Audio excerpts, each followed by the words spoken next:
Today we'll be installing one of our MPulse Bollard fixtures along an office walkway. In this case, we have an existing cement base left over from our previous bollards that will be retrofitting for use with the MPulse Bollard. If you're installing these in a new location, be sure to follow the instruction manual to prepare the cement base using the mounting hardware supplied with the fixture.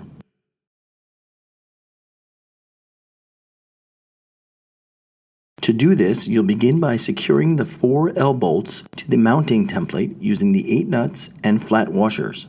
Make sure there's a 1.5-inch threaded bolt extending out of the top side of the template. The shorter side of the L-bolts should be positioned 45 degrees from the horizontal and vertical axis. Next, you'll want to sink the L-bolts into the wet cement. Ensure that there is space between the nuts and the bottom side of the template and the wet cement. Adjust the 4 nuts on the bottom side of the template as needed until the template is level. Now we'll remove the mounting bracket from the bottom of the fixture. To do this, remove the 4 M6 bolts and pull out the mounting bracket. Be sure to hang on to the bolts for reassembly after we've finished wiring the fixture.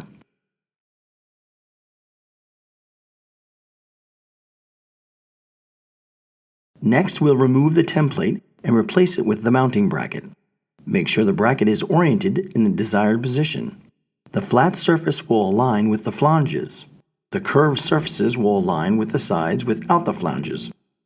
When the cement is dry, carefully lay the fixture down to prevent scratching and connect the driver input leads coming out of the bottom of the fixture to the power supply leads from the conduit in the ground. Place the shaft of the fixture onto the cement, aligning the holes of the mounting bracket with the holes in the shaft. Secure it to the bracket with the 4 M6 bolts. We have now completed the installation of the MPulse Bollard. Please feel free to let us know if you have any questions. Thanks for watching.